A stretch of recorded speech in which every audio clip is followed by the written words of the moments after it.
Guys మనం మళ్ళీ రమేష్ గారిని ఇంటర్వ్యూ చేయబోతున్నాం.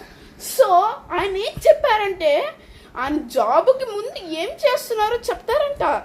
ఆయన పడుకొని చెప్తారంట. ఎందుకు మీరు వాడు పడుకున్నాడు అనుకోవచ్చు, కానీ ఎందుకు పడుకున్నారు తెలుసా? ఆయనకి బాగా సోంబేరితనం ఎక్కువైపోయి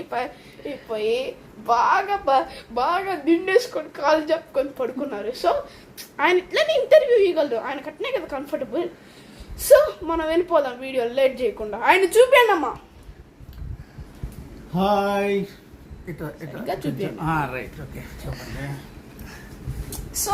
సో మీరు ఏం జాబ్ చేసేవాళ్ళు మర్చిపోయాను. నేను ఎండిఓగా పనిచేస్తూ రిటైర్డ్ అయినానండి. ఆ పని చేయకపోవడానికి ముందు ఏం చేశారు? ఆ పని చేయకముందు బస్ స్టాండ్లో, రైల్వే స్టేషన్లో కొద్దిగా అడుక్కుంటుండేవాడిని.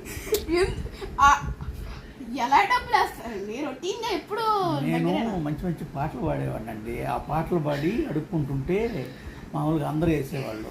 వాళ్ళందరూ దయ చూపించి నాకు డబ్బులు వేసేవాళ్ళు. అప్పుడు ఉద్యోగం చేస్తే నెలకి 1,50,000 వస్తే అప్పుడు అడుక్కునేటప్పుడు నాకు 2.5 లక్ష 3 లక్షలు వచ్చేదండి. సో మీరు ఏదన్నా 2-3 పాటలన్నా పాడండి. మీరు అప్పుడు ఏం పాడేవాళ్ళు? ఒక పాట. పల్లె రాజులో పులకింతలో ఎలలేని రుచి ఉన్నది, పులబడిలో నా తొలకరి వయసే ఆడినది పాడినది అటు పాడేవాడిని అండి. రెండో సాంగ్ పాడతాను. చాలా పాటలు పాడేవాడు. హిందీ సాంగులు, తెలుగు సాంగులు.